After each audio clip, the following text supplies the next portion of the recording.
से प्रश्न किया, बेटिया अब कैसा महसूस कर रही हो, अब ठीक हो? उत्तरा बोली, हाँ मामा अब मैं ठीक हूँ।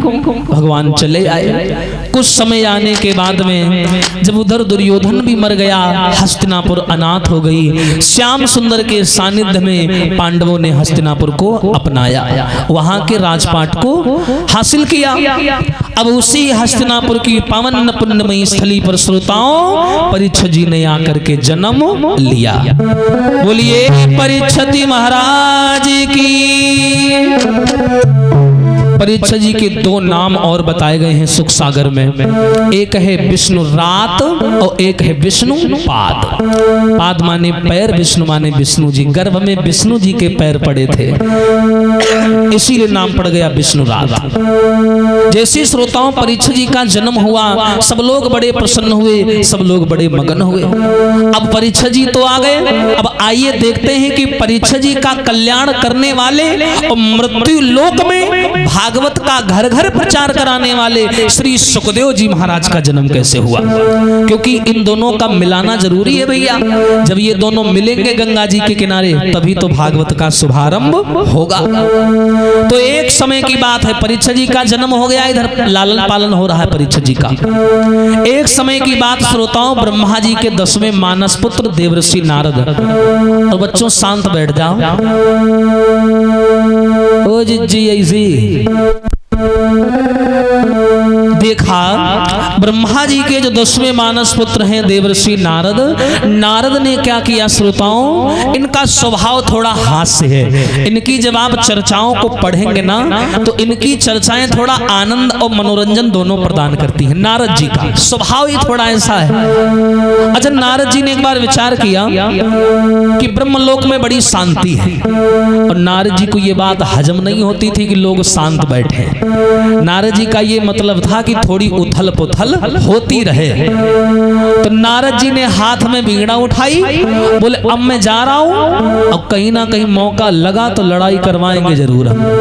चल दिए नारद। और नारद जी जहां भी जाते हैं तो सीधा सा काम नारायण नारायण। कैसे करते हैं? श्रीमन नारायण नारायण नारायण श्रीमन नारायण।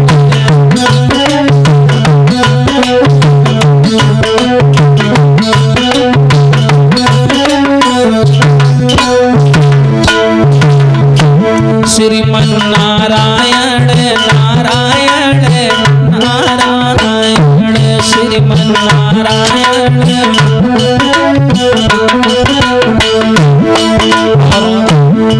तुम दीन दयाल कहाते हो,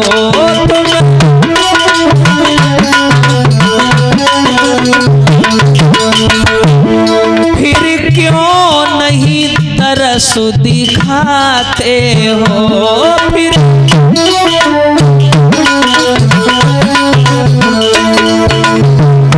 श्रीमन नारायण नारायण नारायण श्रीमन नारायण।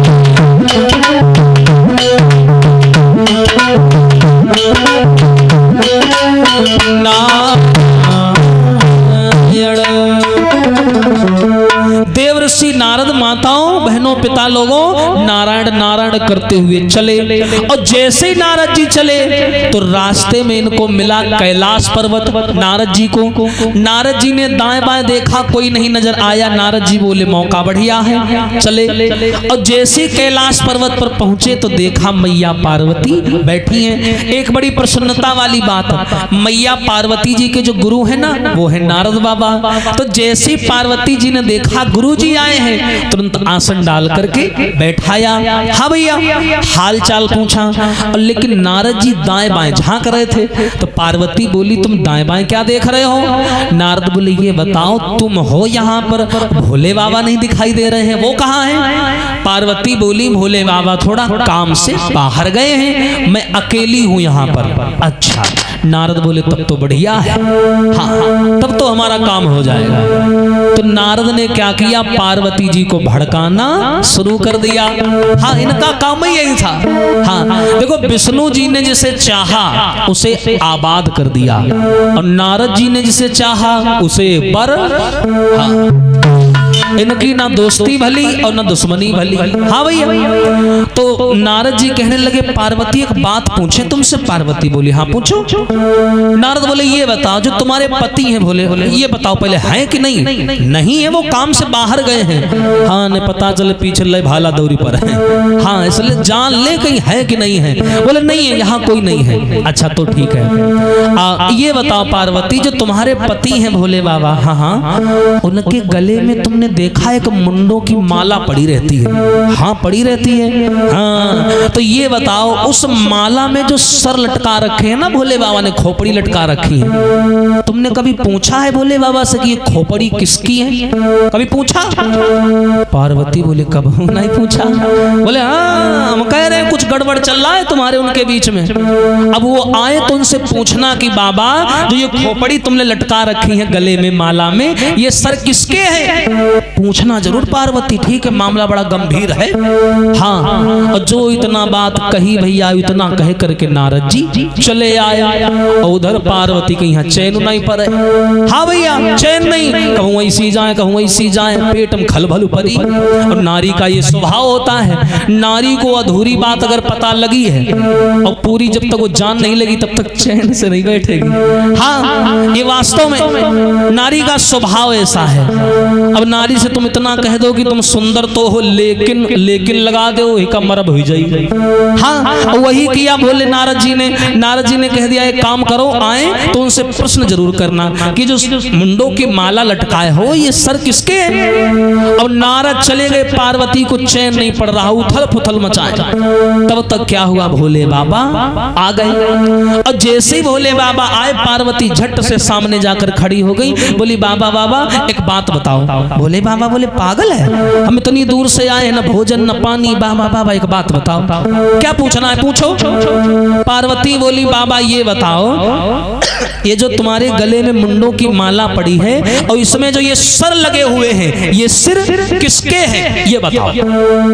भोले बाबा कहने लगे ये बताओ क्या है ये नारद आया था क्या? नारद आया था क्या? बोले हाँ आया था, लेकिन तुम्हें कैसे पता? भोले बाबा बोले हम जान गए ये ऊट पटांग हरकतें वही कर सकता है। हाँ तो तुमने क्या पूछा? मैं ये पूछ रही हूँ बाबा कि जो गर्दन में सर लटका रखे हैं आपने ये किसके हैं? तो भोले बाबा बोले सुनो हम बता रहे हैं सर किसके हैं। सुनो गौरा की बातें सुन करके भोला ने बचन उचारे हैं।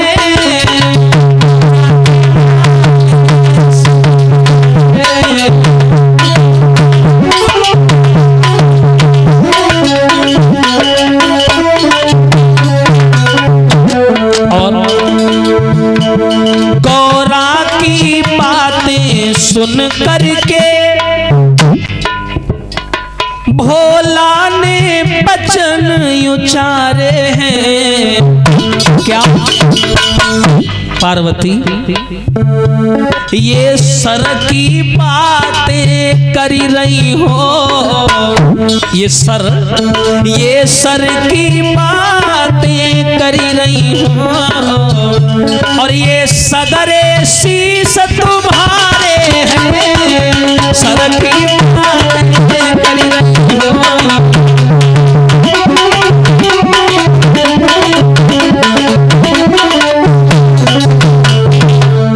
जवाब दिया कि ये जो तुम सर की बातें पूछ रही हो ना ये सारे के सारे सर तुम्हारे हैं और जो इतनी बात सुनी तुम्हारे हैं। पार्वती बोली बाबा तुम कैसी बातें कर रहे हो? मेरे सर कैसे हो सकते हैं? मैं तो तुम्हारे सामने जिंदा खड़ी हूँ, फिर मेरे सर कैसे आ सकते हैं? भोले बाबा बोले अब जिंदा खड़ी हो, ना जाने तुम्हारा कितनी बार जन्म हुआ, कितनी बार तुम्हारी मृत्यु हुई और जितनी बार तुमने शरीर को छोड़ा मैंने तुम्हारे सर को प्रेम की निशानी के रूप में अपनी माला में पिरो लिया।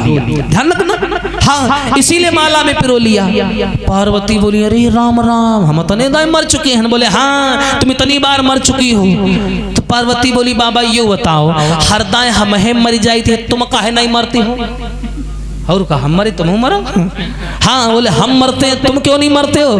भोले बाबा बोले देखो अब यहाँ पर भाव समझना, बिल्कुल सत्य बात है। भोले बाबा बोले ये तुम ये हम, हमारा संबंध है ब्रह्मलोक से, ठीक, और तुम्हारा संबंध है मृत्यु लोक से, इसीलिए तुम्हारा जन्म होता है और मृत्यु भी होती है। मेरा संबंध मृत्यु लोक से नहीं है, तो मैं जन्म और मरण से अलग हूँ, ना मैं जन्म लेता हूँ और ना मरता हूँ। तुम जन्म लेती हो और बार बार मरती हो। हाँ। पार्वती बोली अच्छा तो ये बात है, मतलब तुम यहाँ के पक्के हो। हाँ। तो पार्वती बोली हम को पक्का कही ले, बार बार मरेगा झंझटे खत्म हो जाए। हाँ। भोले बाबा बोले सबसे जो विकट कारण है, जो मुख्य कारण है, ए लला बैठ जाओ, हेलो इधर मोदी जी। जवाब दिया देखो ऐसा करो तुम भी हमें, बोले ये साधारण कारण हो गया, लेकिन जो मुख्य कारण है वो कारण ये है कि मुझे अमर कथा मालूम है ना, और मैं अमर कथा का विद्वान हूँ और इसीलिए मैं अमर हूँ, न मरता हूँ और न जन्म लेता हूँ। तो पार्वती बोली ऐसा करो हमें भी अमर कथा सुना दो, हम भी अमर हो जाए और ये बार बार मरने का झंझट समाप्त हो जाए। भोले बाबा बोले कथा तो सुना देंगे, लेकिन कथा सुनने के जो नियम हैं उन नियमों को तुम नहीं मान पाओगी और ना ही उन नियमों का पालन कर पाओगी। बोली ऐसा कौन सा नियम है? खाना पीना मना है, मैं नहीं खाऊंगी, अब सुनाओ। बोले नहीं खाना पीना सब कुछ खा पियो, लेकिन नींद पर विजय प्राप्त करना पड़ेगा। ये 7 दिवसीय कथा है, नियम तो बड़े विकट विकट हैं, ना कहने वाला पालन कर पाएगा और न सुनने वाला। आज की बात कर रहे हैं, नियम तो बड़े विकट विकट हैं, लोग सवाल जवाब करने लगते हैं पर वो ये भूल जाते हैं कि वास्तविकता में अगर घुसने के प्रयास करोगे तो तुम भी हार जाओगे और हम भी हार जाएंगे। वास्तविकता बड़ी कठिन है, इसलिए सीधा सा एक सिद्धांत रखो, अब प्रभु कृपा करो यही भांति और सब तज भजन करहु दिन, बस इतना मान के चलो। तो भोले बाबा बोले राम कथा में सुना तो दूंगा तुम्हें अमर कथा, लेकिन अमर कथा सुनने के नियम है, तुम्हें नींद पर विजय प्राप्त करनी पड़ेगी। समझ रही हो? कर पाओगी? पार्वती बोली हाँ कर लेंगे। चलो अच्छा ठीक है। भोले बाबा मैया सती को लेकर के चले। कहाँ चले? राम कथा सुनाने के लिए लेकर के कहाँ आए? अमरनाथ में जा रहे हैं। ताली बजा के बोलिए आप सभी लोग कि हम तो राम जी के, राम जी हमारे हैं, हम तो राम जी के, राम जी हमारे हैं।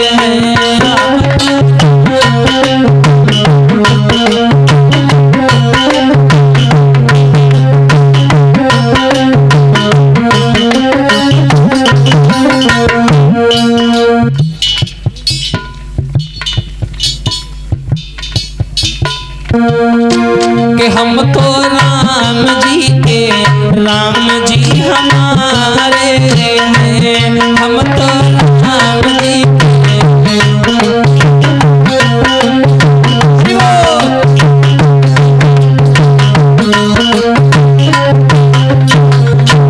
वो तो जग के पालनहारे हैं,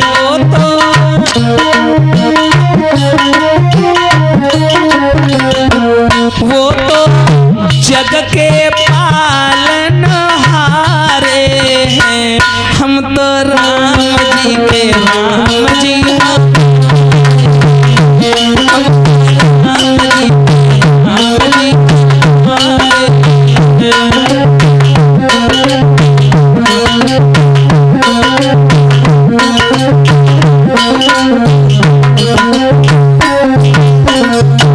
हम तो राम जी के, राम जी हमारे हैं, हम तो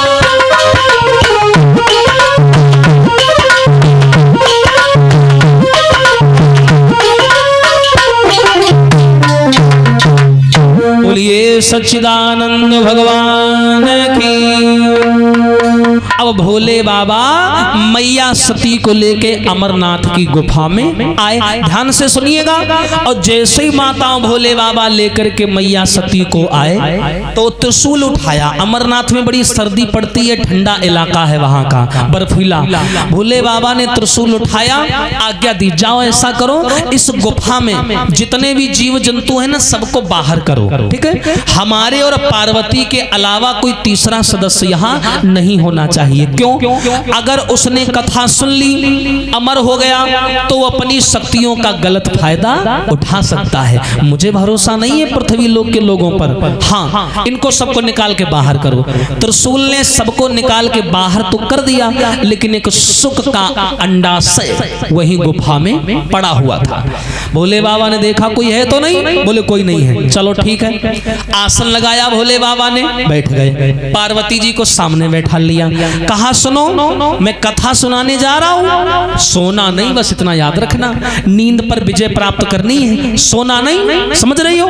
और तीसरी बात, जब मैं तुम्हें कथा सुनाऊं तो तुम बीच बीच में हुंकारी देती रहना, हूं करती रहना, ताकि हमें लगे तुम कथा सुन नहीं हो, समझ गई। पार्वती बोली हाँ ठीक है, चलो शुरू हो जाओ, तुम शुरू हो जाओ। अब भोले बाबा कथा सुनाने लगे, अब मैया सती सुनने लगी। लेकिन नींद कोई भैया विजय प्राप्त करना कोई आसान बात तो है नहीं। 1-2 दिन तक बड़ी कर्रैया करके सुनती रही, और 1-2 दिन के बाद में इनका मन कथा से हटने लगा और नींद का प्रकोप बढ़ने लगा। नींद आने लगी सती मैया को, और जो ही नींद आने लगी तो सती मैया का बोली, निंद्रा मैया से लड़ने लगी। सती जी जो नींद की देवी होती हैं, पार्वती जी उनसे लड़ने लगी। का अरे निंदिया बाई के घर जइयो, कहाँ जा घर राम भजन ना होए। निंदिया बाई के घर जइयो, जा घर राम भजन ना होए।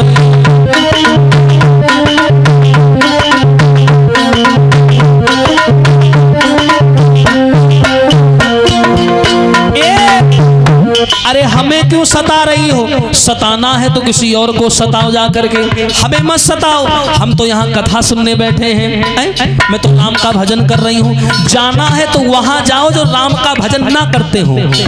हाँ, राम भजन ना होई भैया, राम भजन ना होई। निंदिया बाई के घर जइयो, जा घर राम भजन।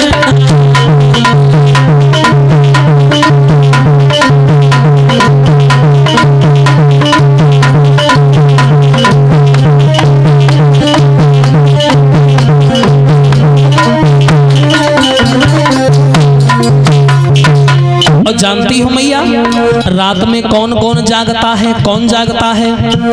हो गए कोई जागे रोगी भोगी, या फिर जागे चोर। सुन लेना भैया, या फिर जागे रोगी भोगी, या फिर जागे चोर, और या तो जागे संत महात्मा और लगी राम से डोर।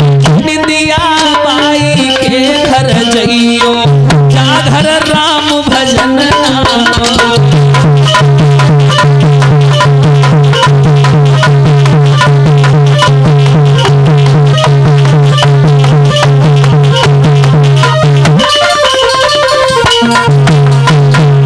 पार्वती बोली है निंद्रा मैया, जाना है तो वहां जाओ जहां राम का भजन ना होता हो, और मैं तो राम का भजन कर रही हूँ, फिर मेरे ऊपर क्यों सवार हो रही हो?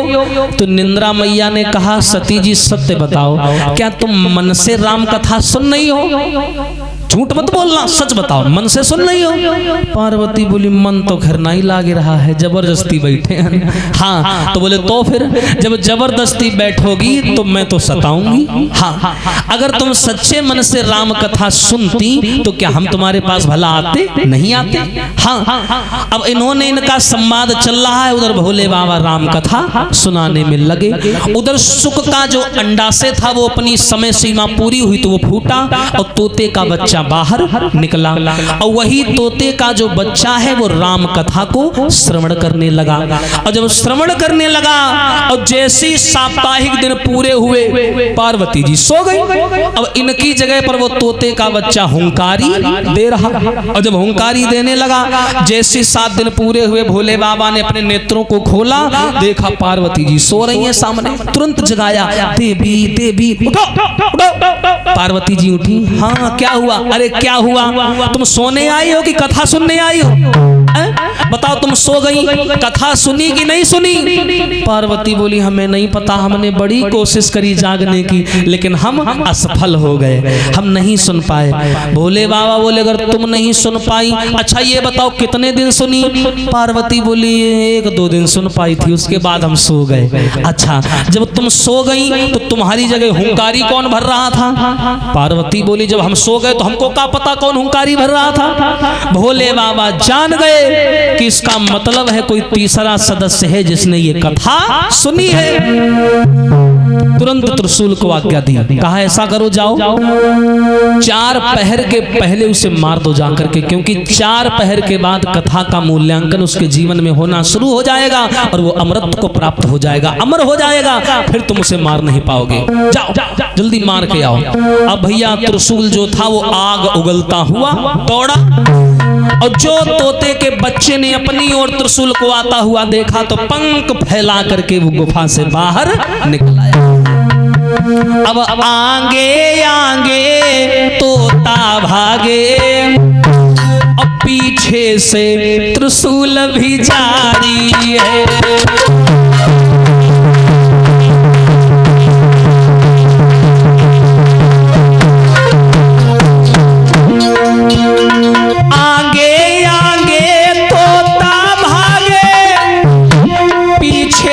त्रिशूल भी जारी है। हाँ भैया, वो तोता हा हा करी रो है, पर छूटत नाई पिछारी है।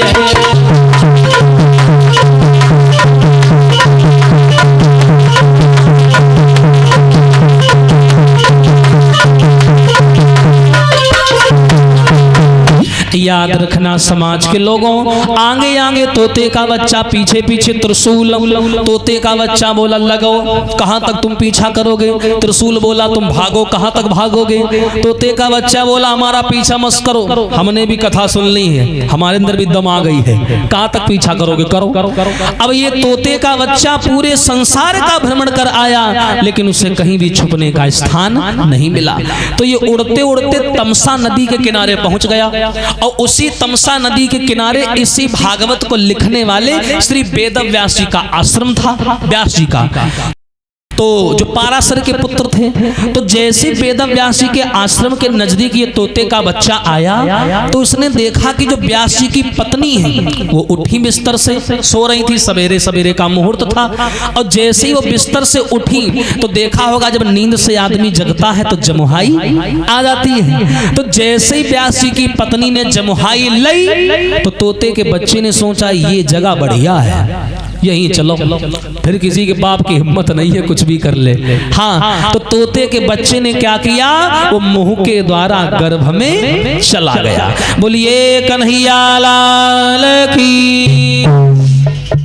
और जैसे ही गर्भ में पहुंचा तो व्यास जी की पत्नी ने मुंह बंद कर लिया, लेकिन उसके बाद में थोड़ा सुधार हुआ है। क्या सुधार हुआ?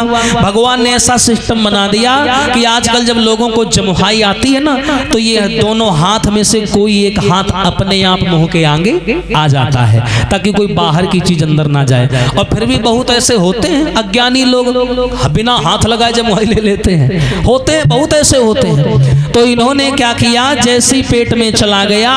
अब तो त्रिशूल महाराज खड़े दरवाजे पे, बोले भोले बाबा का कहना है कि नारी पर वार मत करना। अब क्या करें?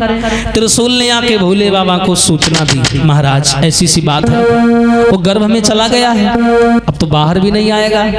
बोले पत्नी किनकी है? बोले व्यास जी की पत्नी है। भोले बाबा आए, हाथ पैर जोड़ के निवेदन किया, लेकिन वो बाहर नहीं आया। 1 साल 2 साल 3 साल 4 साल 5 6 7 8 9 10 वर्ष व्यतीत हो गए। व्यास जी की पत्नी बच्चे के घुसने से पहले गर्भवती थी, और इधर तोते का बच्चा गर्भ में पहुंचा तो गर्भ में जो बालक पल रहा था पहले से, उस बालक में तोते की आत्मा ने निवास बनाया और श्री सुखदेव जी का रूप अंदर ही अंदर ले लिया। अब तो वो बड़ा भैया बुद्धिमान और तेजस्वी हो गया गर्भ के अंदर। 10 साल व्यतीत हो गए, और जबकि बच्चे के पैदा होने का समय कितना होता है? 9 महीना। अगर गर्भ में 10 साल बालक व्यतीत करेगा तो नारी जिंदा रहेगी? नहीं रहेगी। व्यास जी की पत्नी को पीड़ा होने लगी, दर्द होने लगी। तीनों देवता आ गए, बोले महाराज अब तो बाहर आ जाओ, क्यों सता रहे हो? तो अंदर से आवाज आई कि मैं बाहर तो आ जाऊंगा, लेकिन तुम्हारी माया बड़ी कठिन है, इस माया से मैं बड़ा डरता हूं। पहले वादा करो और मुझे वरदान दो कि तुम्हारी माया मुझे छुएगी नहीं, तो मैं आऊंगा। हाँ भैया, अब क्या बोला है वो देखिए, अंदर से आवाज आई है कि रक्त मांस हड्डी के ढेर पर, ध्यान देना, वो कहता है कौन? अंदर से सुखदेव जी महाराज आवाज लगाते हैं, क्या कहते हैं कि ये माया तेरी बहुत कठिन है, ये माया तेरी बहुत कठिन है, ये माया तेरी। कैसे? हाँ भैया,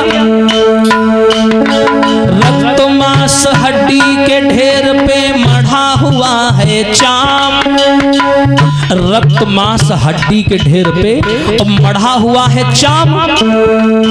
अरे रक्त मांस हड्डी के ढेर पर मढ़ा हुआ है चाम, और देख उसी की सुंदरता हो जाती नींद हराम, ये माया तेरी बहुत कठिन है राम। ये कहता है सुखदेव जी कि रक्त मांस हड्डी के ढेर पर मढ़ा हुआ है चाम, और देख इसी की सुंदरता हो जाती नींद हराम, ये माया तेरी बहुत कठिन है राम, मैं बाहर नहीं आऊंगा।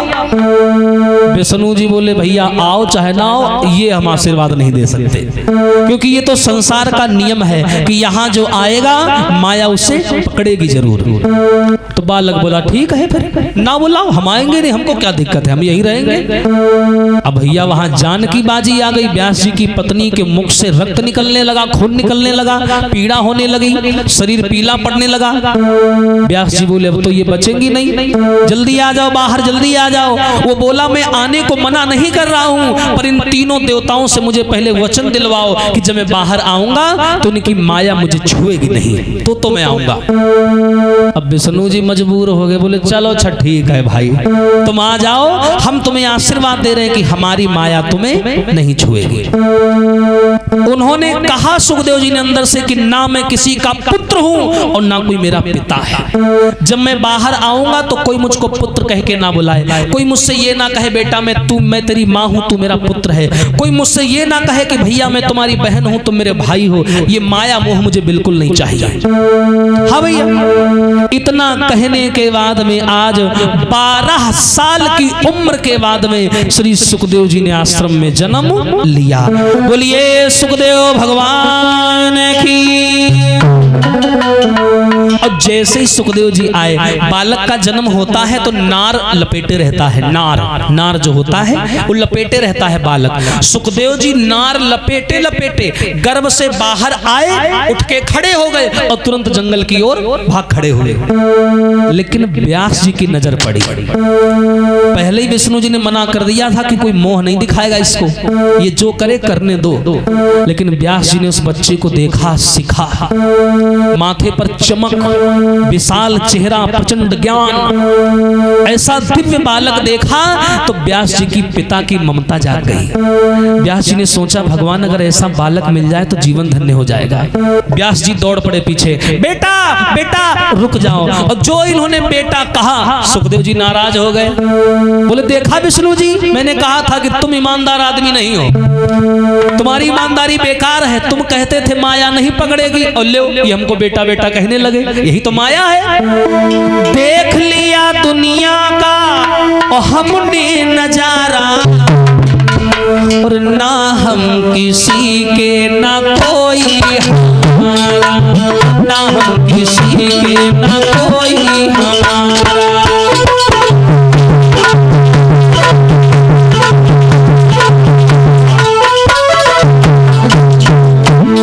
सुनिए, अरे देख लिया दुनिया का हमने नजारा, और ना हम किसी के ना कोई।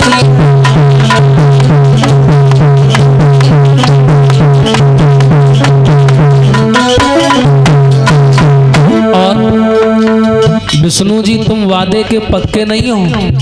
मेरे आने से पहले तुमने वचन दिया था कि तुम्हें मेरी माया परेशान नहीं करेगी, और लो ये हमारे पीछे पीछे आ रहे हैं, बेटा बेटा चिल्ला रहे हैं। यही तो मोह है। अरे मतलब से प्रिया पति को बुला, मतलब से भैया भैया को निहार। अरे मतलब का है ये संसार सारा, और ना हम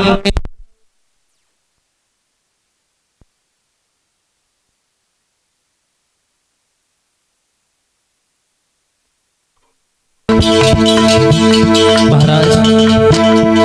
देख लिया दुनिया का हमने नजारा, और ना हम किसी के ना कोई हमारा।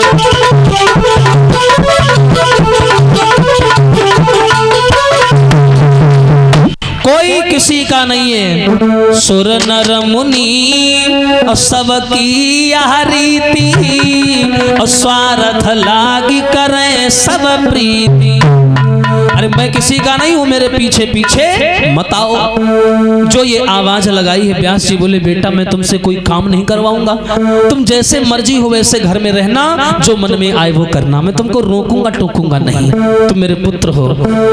सुखदेव जी बोले ना मैं किसी का बेटा हूं और ना ही आप मेरे पिता हैं, मुझे किसी ने जन्म नहीं दिया है और ना ही मैं किसी के अंश से पैदा हुआ हूं। मैं तो तोता था, तोता। मैंने अपनी आत्मा को उस शरीर में प्रवेश किया है, समझ रहे हो? ये शरीर तुम्हारा हो सकता है, लेकिन जो मेरे अंदर की आत्मा बोल रही है वो तुम्हारी नहीं है। इस शरीर पर अधिकार है, बताओ मैं इसको यहीं त्याग दूं, फिर लाश उठा के ले जाना घर पे चाहिए? हाय जो ये शब्द बोले, कहा तो आत्मा और शरीर क्या अलग अलग होती हैं? बिल्कुल होती हैं। इतना बोल करके सुखदेव जी चले आए और व्यास जी वहीं से चुपचाप घर लौट आए। आत्मज्ञान हो गया कि वास्तव में संसार में कोई किसी का नहीं है। सुखदेव जी वहां से आए और जंगल के किनारे श्रोताओं सुंदर सा आश्रम बना करके राम नाम का भजन करने लगे। बोलिए सच्चिदानंद भगवान की। अब सुखदेव जी का परीक्षा जी से मिलन कैसे हुआ और इन्होंने कथा सुनाना कैसे शुरू किया और कौन सी प्रथम कथा सुनाई, ये सारी चर्चाएं और भागवत का तृतीय स्कंध अब रात्रि काल में आपको सुनने को मिलेगा। अब निवेदन है ताली बजा के भगवान का संकीर्तन बोले, उसके बाद आरती और प्रसाद सभी भक्त बोलेंगे।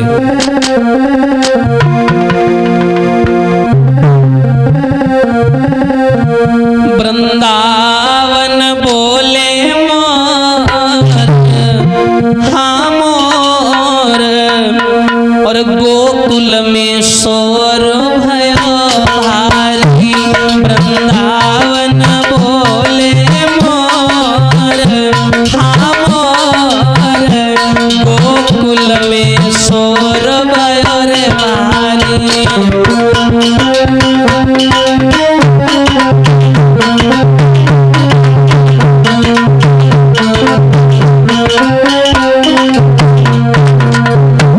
सभी लोग ताली बजा के।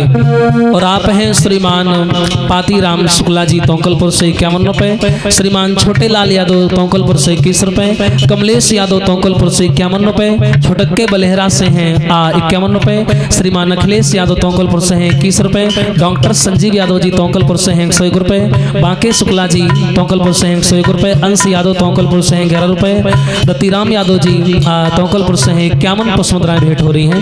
आशीर्वाद की कामना बोलेंगे सभी लोग। वृंदावन बोले मोर मोर, गोकुल में सोर भयवारी, वृंदावन बोले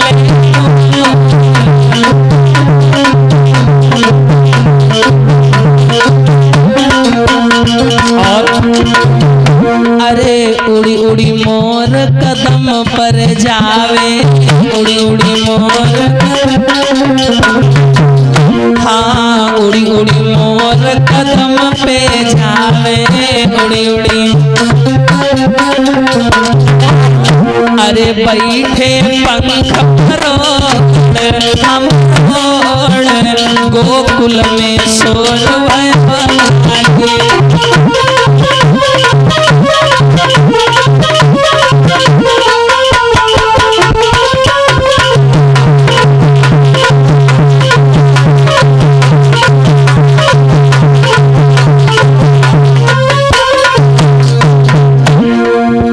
वृंदावन बोले मोर मोर, गोकुल में सोर भयवारी।